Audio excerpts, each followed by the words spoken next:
रहल छियै। हाँ बारिश भ रहल छै। हाँ एहि सर्दी के मौसम में हाँ 40 वर्ष से ई मिथिला राज्य संघर्ष समिति के जे तत्वाधान में ई आंदोलन चल रहल छै, ई एक न एक दिन सफल जरूर हेतै और मिथिला राज्य लेकर रहबै। एकमात्र संकल्प ध्यान में, मिथिला राज्य हो संविधान में, एकमात्र संकल्प ध्यान में, मिथिला राज्य हो संविधान में, भीख नहीं अधिकार चाहिए, हमरा मिथिला राज्य चाहिए। मिथिला राज्य केना कले, लड़का लेब लड़का लेब, मिथिला राज्य केना कले, लड़का लेब लड़का लेब, मिथिला वासी एक हो। एक हो एक। दरभंगा में एम्स का निर्माण किया जाए। आप सोचिए, भारत का एक ऐसा क्षेत्र, भारत का ये दुर्भाग्य है कि भारत के जहाँ पर मिलियनों आबादी है, एक एम्स बनाने के लिए वहाँ पर संघर्ष करना पड़ रहा है। और देश के कोने कोने में जहां भी देखेंगे मिथिला के नौजवान आपको अटकते हुए मिलेंगे। तो वहाँ जो इंडस्ट्री नहीं है, उद्योग नहीं है, सिया राम हम बोलते हैं, बिना सिया के राम की कल्पना नहीं की जा सकती। तो सिया जी की धरती है, सीता माता की आंदोलन के बाद भी सरकार कोई एक्शन नहीं लेगी, तो ये छोटा आंदोलन जन आंदोलन के रूप में उभरे। अब आपने भाषा के आधार पर राज्यों का पुनर्गठन किया, तो इन लोगों का यही मांग है कि हमारी भाषा सर्वश्रेष्ठ है। जब आप गूगल पे सर्च करते हैं कि सबसे मीठी भाषा कौन सी है, तो सबसे पहले आंसर आता है मिथिला। तो मिथिला का एक राज्य क्यों नहीं होना चाहिए? इनकी सिर्फ यही मांग फिर से जल सकती है। मिथिला राज्य की आंधी कश्ती में सफर से गुजर सकती है। हिम्मत न हार, मायूस न हो, इरादे न बदल, मिथिला राज्य की तकदीर भी बदल सकती है, तकदीर भी बदल। यही ये लाइन है जो मिथिला के युवाओं को जागृत करती है कि वो इस मांग को आगे बढ़ाएं, क्योंकि उनके पूर्वजों ने अपनी जिंदगियां कुर्बान कर दी हैं मिथिला राज्य की मांग को लेकर। यही चूंकि मैं भी मिथिला से हूं और मैं भी मिथिला का बेटा हूं, तो मेरा भी ये अधिकार है कि इस तरह के जो आंदोलन है वो होते रहें और सरकार के कानों में जूरेंगे, जिससे कि वो कहीं ना कहीं मिथिला राज्य की जो निर्माण की मांग है उसको सफल और नई अधिकारम अस्माकं मिथिला राज्यम, भिक्षम नई अधिकारम अस्माकं मिथिला राज्यम। मैं दर्शकों इस समय जंतर मंतर पर मौजूद हूं और जंतर मंतर के अंदर एक छोटे से किनारे में यहाँ पर जेडीयू का कार्यालय है। देख सकते हैं आप, जो इस समय काफी चर्चा में ये पार्टी है और उसी पार्टी के जो नेता है वो मुख्यमंत्री बने हैं, जो कई वर्षों से बिहार के मुख्यमंत्री हैं। तो बिहार के अंदर ही पिछले 150 वर्षों से लगातार बीच बीच में ये मांग उठती रही है कि मिथिला राज्य को अपना अलग राज्य बनाया जाए। जिस तरह से मिथिला की जो बोली है वो सर्वश्रेष्ठ और सबसे मीठी भाषा कही जाती है पूरे भारत के अंदर, तो वहाँ के जो मैथिली भाषी हैं वो चाहते हैं कि मिथिला राज्य वहाँ पर दिया जाए, जिससे कि उनके क्षेत्र का विकास हो। तो हमारे साथ इसी मंच के जो आज अखिल भारतीय मिथिला राज्य संघर्ष समिति के माध्यम से जो ये आंदोलन किया जा रहा है, जिसके बैनर तले, उसी के करता है जो अपने बात रखेंगे कि आखिरकार मिथिला राज्य क्या है और इसकी मांग क्यों की जा रही है। जिस भाषा के आधार पर जो जहाँ जहाँ राज्य बनाया है, तो मेरा भी राज्य मिथिला होना चाहिए। बड़ी बात यही है कि जब आपने राज्य पुनर्गठन आयोग का गठन किया आजाद भारत में और आपने यह कहा कि भाषा के आधार पर हम देश के अंदर राज्यों का गठन करेंगे, तो आपने जो एक लगभग 70 मिलियन से ऐसा बोला जाता है कि अधिक आबादी, 30 जिलों की मांग, हमने जब सर रिसर्च किया इसके बारे में, तो मिथिला अंतर्राष्ट्रीय मिथिला परिषद के मंच से ये कहा जाता है कि हम 30 जिलों की मांग करते हैं, जिसमें 6 जिले जो है झारखंड के हैं और 24 जिले जो हैं बिहार के हैं। उनको मिलाकर एक मिथिला राज्य का निर्माण किया जाए, जिससे कि उस क्षेत्र में जो उपेक्षित विकास हुआ है उसको सर्वांगीण किया जाए और जल्द से जल्द विकास को आगे बढ़ाया जाए। जब आपने भाषा के आधार पर राज्यों का पुनर्गठन किया, तो इन लोगों का यही मांग है कि हमारी भाषा सर्वश्रेष्ठ है। जब आप गूगल पे सर्च करते हैं कि सबसे मीठी भाषा कौन सी है, तो सबसे पहले आंसर आता है मिथिला। तो मिथिला का एक राज्य क्यों नहीं होना चाहिए? इनकी सिर्फ यही मांग है और ये मांग जो है पिछले 150 वर्षों से लगातार बीच बीच में उठती रही है और आज भी यहाँ मंच पर उठाई गई है, क्योंकि आज संसद के अंदर विशेष बजट सत्र का आयोजन हुआ है, जिसमें राष्ट्रपति जी अभिभाषण देंगी और राष्ट्रपति केंद्र सरकार के क्षेत्र में अधिकार आता है कि वो राज्य के अंदर राज्य का पुनर्गठन किया जाए और नए राज्य का निर्माण किया जाए। इन लोगों का आंदोलन पिछले 150 वर्षों से चूंकि बहुत ही ज्यादा शांतिपूर्वक चल रहा है, कहीं भी हिंसा अहिंसक आपने नहीं देखा होगा आज तक, ना ही कोई समाचार सुना होगा। मुझे लगता है कि कहीं ना कहीं यही एक कारण है कि सरकार के कानों में जू नहीं रेंगती है। अगर इनका आंदोलन हिंसक होता तो आज ये नीति ना आती कि 150 वर्षों तक उनको अपने राज्य का निर्माण के लिए आंदोलन करना पड़ता। महज 5 वर्षों में 10 वर्षों में राज्यों ने आंदोलन किया, तमिलनाडु बन गया, तेलंगाना बन गया। सर क्या नाम हुआ आपका? अंजनी कुमार जी, आप अपना एक संक्षिप्त परिचय दीजिए और बताइए कि मिथिला राज्य क्यों मांग इसकी की जा रही है। इतने वर्षों से लगातार इसकी मांग की जा रही है, लेकिन अभी तक सरकार के कान में जो है जू नहीं रेंग रही है। क्या कहना चाहेंगे इसको? मेरा नाम तो अंजनी कुमार हुआ, मैं फिल्मों से हूँ जी, और सामाजिक परिवेश में मैं बहुत जुड़ा हुआ हूँ। समाज से मेरा वास्ता है। फिल्म हो या राजनीति हो, बिना समाज के जुड़ाव से कुछ भी संभव नहीं है। तो हमने जो महसूस किया है कि मिथिला राज्य की मांग बहुत ही सही है। जब तक राज्य नहीं बनेगा वहाँ लगता है सर्वांगीण विकास नहीं होगा, क्योंकि मुख्य धारा से मिथिला को हमेशा से अलग रखा गया है। जैसे क्या मुख्य धारा से अलग रखा गया है? वहाँ पर भी भारत सरकार की योजनाएं लागू होती है, राज्य सरकार की योजनाएं लागू होती है, तो फिर आप लोग किस तरह से समझते हैं कि मुख्य धारा से जो है हमारे राज्य को, हमारे क्षेत्र को अलग रखा गया है? बहुत सही सवाल है जी।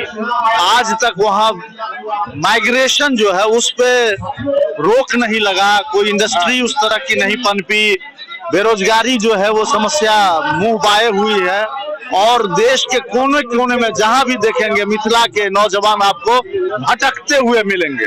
तो वहाँ जो इंडस्ट्री नहीं है, उद्योग नहीं है, उद्योग धंधे थे वो भी बंद हो गया। अशोक पेपर मिल, राशन मतलब वो गन्ने का मिल, ये सकरी चीनी मिल, लोहट चीनी मिल, रैयाम चीनी मिल, ये सब बंद हो गया। तो बेरोजगारी की समस्या बहुत जबरदस्त है, जिसका परिणाम है कि पलायन है, और पलायन एक बहुत बड़ी समस्या है। हर आदमी सोचता है कि अगर हम अपने घर में रहें, अपने घर में रह के हमें सब कुछ मिलता रहे, रोजगार भी मिले, तो इससे बढ़ के खुशी कहीं नहीं मिलती है। तो मिथिला के बच्चों में, मिथिला में जो पलायन हो रहा है उससे जो है बहुत दुख है। बॉम्बे रहते हैं लोग, दिल्ली रहते हैं, हैदराबाद रहते हैं, देश के विभिन्न क्षेत्र में रहते हैं, लेकिन कोई काम होता है, कोई पर्व त्योहार होता है तो दौड़ के मिथिला ही भागते हैं। मिथिला से इतना ज्यादा लगाव है। तो मिथिला रूप में मैं कहूँ तो आपका ये कहना है कि मिथिला को विशेष क्षेत्र जो है उसको कहना कि बिहार सरकार और केंद्र सरकार ने लेबर क्षेत्र बना के रख दिया है। एग्जैक्टली, आप ये बहुत सही कह रहे हैं। बिहार के खास करके, वैसे तो पूरे बिहार को ही हे दृष्टि से देखा गया है, पर मिथिला के लोग मजदूर ही देखे गए हैं। हालांकि IAS IPS और विद्वान लोगों की भी कमी नहीं है।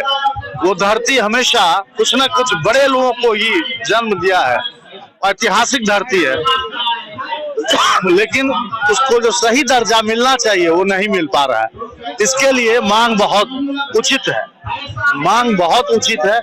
इसी से आपका विकास होगा, आर्थिक विकास होगा, सामाजिक विकास होगा, राजनीतिक विकास होगा, सांस्कृतिक विकास होगा। सिया राम हम बोलते हैं, बिना सिया के राम की कल्पना नहीं की जा सकती है।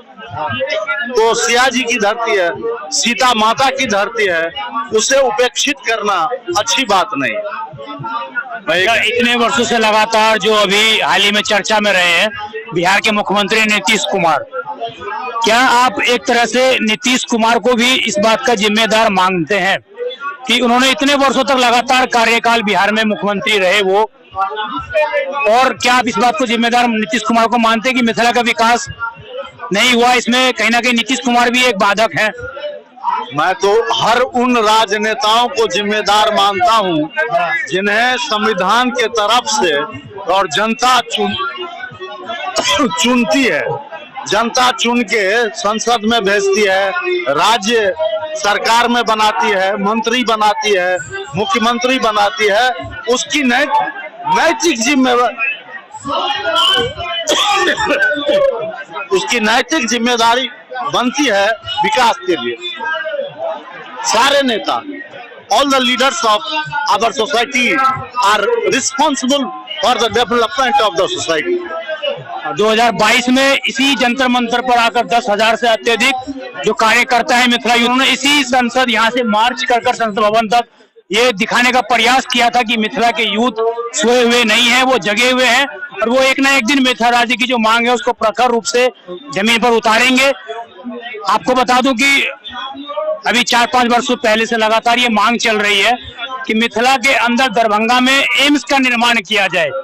आप सोचिए, भारत का एक ऐसा क्षेत्र, भारत का ये दुर्भाग्य है कि भारत के जहाँ पर मिलियनों आबादी है, एक एम्स बनाने के लिए वहां पर संघर्ष करना पड़ रहा है। क्या नाम हुआ आपका? मेरा नाम हुआ राजनयन सुमन। मैं आपको सुन रहा था, आप मंच पर काफी जोशीले अंदाज में भाषण दे रहे थे मिथिला राज्य को लेकर। मेरा आपसे एक सिंपल सा सवाल है, मिथिला को जो है लेबर क्लास बना के रख दिया है कि वर्तमान सरकार ने। मिथिला में केंद्र सरकार या राज्य सरकार ये नहीं चाहती कि वहाँ संपूर्ण विकास हो। केंद्र सरकार के माध्यम से अटल जी के सरकार में ये प्रयास किया गया था और हुआ भी कि मिथिला भाषा को संविधान के अंदर शामिल किया गया। तो कहीं ना कहीं मिथिला में अटल जी का एक बड़ा योगदान रहा, परंतु अटल जी के रास्ते पे चलने वाले मोदी जी हैं। उन्होंने राम मंदिर बना दिया, 500 सालों का एक संघर्ष है, ऐसा जनता का कहना है कि उन्होंने बनाया है। तो क्या आपको लगता है कि मोदी जी सीतामढ़ी जो माँ सीता की धरती है उसका विकास कर पाएंगे या नहीं? हम तो मोदी जी से वही मांग करते हैं कि जिस तरह मिथिलांचल के लोग ईटा लेकर के यूपी उत्तर प्रदेश पहुंच गया राम मंदिर के निर्माण के लिए, अब पहला ईटा कामेश्वर चौपाल जो मधेपुर प्रखंड से आते हैं, उन्होंने पहला ईटा वहां रखा। मधुबनी के वह हैं और उन्होंने पहला ईटा का नींव डाला। तो हम कहना चाहते हैं, जिस तरह आपने राम मंदिर का निर्माण आपने अयोध्या में किए, जहां राम जी का जन्म स्थल है, तो हम मांग करते हैं उसी तरह सीता मैया का भी जन्म स्थल सीतामढ़ी में है, मिथिलांचल में है। जब तक भक्तगण राम का दर्शन करेंगे और जब तक सीता मैया का दर्शन नहीं करेंगे तब तक उनका मनोकामना पूर्ण नहीं होगा। इसलिए मैं मांग करता हूं कि सीता मैया का भी मंदिर जल्द से जल्द शुरू किया जाए सीतामढ़ी में, जहाँ उनका जन्मस्थली है। बस यही कहना है।